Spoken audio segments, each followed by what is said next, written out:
بسم اللہ الرحمن الرحیم۔ السلام علیکم ورحمۃ اللہ وبرکاتہ۔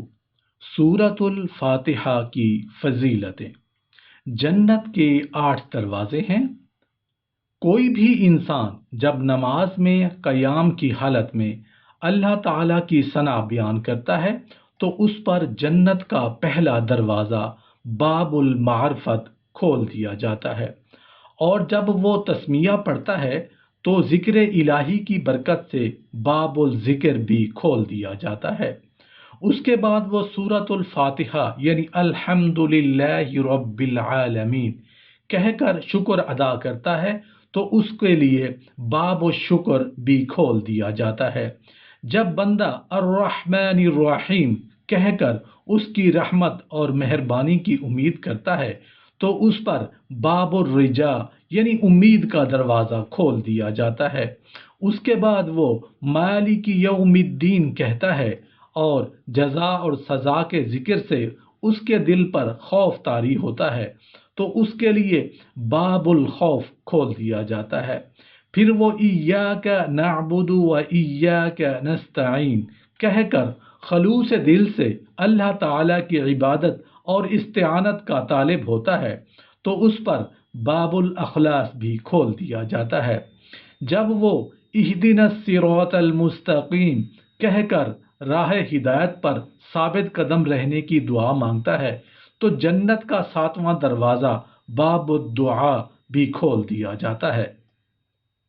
اور جب وہ صراط الذین انعمت علیہم غیر المغضوب علیہم ولا الضالین کہتا ہے اور نیک بندوں کی رفاقت اور پیروی کا طالب ہوتا ہے تو اس پر جنت کا 8واں دروازہ باب الاقتداء بھی کھول دیا جاتا ہے، اور اسے گمراہوں کے شر سے پناہ عطا کر دی جاتی ہے۔ اگر بندہ سورہ فاتحہ کی آیات کو جنت کے مذکورہ دروازوں سے متعلق سچی طلب کے ساتھ تلاوت کرے اور خلوص دل سے آمین کہے تو وہ ضرور اس سورت کی برکتوں کا مستحق ہو جاتا ہے۔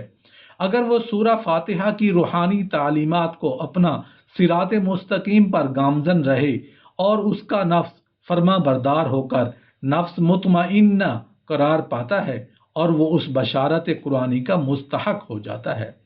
سرکار دو عالم صلی اللہ علیہ وآلہ وسلم نے فرمایا، کیا میں تمہیں قرآن کی سب سے عظیم صورت نہ بتا دوں؟ وہ یہ ہے الحمد للہ رب العالمین یعنی سورہ فاتحہ۔ یہی 7 مثانی اور قرآن عظیم ہے جو مجھے عطا ہوئی ہے۔ رسول معظم صلی اللہ علیہ وآلہ وسلم کا ارشاد ہے، کیا میں تمہیں قرآن کی سب سے افضل صورت بتا دوں؟ وہ یہ ہے الحمد للہ رب العالمین یعنی سورہ فاتحہ۔ محبوب کبریا صلی اللہ علیہ وآلہ وسلم نے فرمایا، سورہ فاتحہ خزانہ عرش کے نیچے سے نازل ہوئی ہے۔ ارشاد نبوی صلی اللہ علیہ وآلہ وسلم ہے کہ سورہ فاتحہ ہر مرض کے لیے شفا ہے۔ حدیث شریف میں ہے، جس نے کسی گھر میں سورہ فاتحہ اور آیت الکرسی پڑھ لی تو اس گھر والوں کے لیے اس دن کسی انسان یا جن کی نظر نہیں لگے گی۔ بارگاہ رسالت میں ایک فرشتہ نے عرض کی، یا رسول اللہ صلی اللہ علیہ وآلہ وسلم، خوش ہو جائیے، آپ کو 2 ایسے نور عطا کیے گئے ہیں جو آپ سے پہلے کسی نبی کو نہیں ملے، ایک سورہ فاتحہ اور دوسرا سورہ بقرہ کی آخری آیتیں۔ صحابہ کرام بچھو کے کاٹنے اور مرگی کے مریض پر سورہ فاتحہ پڑھ کر دم کرتے تو مریض اسی وقت تندرست ہو جاتا۔ حضور صلی اللہ علیہ وآلہ وسلم کا ارشاد ہے، اگر تم بستر پر سونے سے قبل سورہ فاتحہ اور سورۃ الاخلاص پڑھ لیا کرو تو سوائے موت کے ہر شے سے محفوظ ہو جاؤ گے۔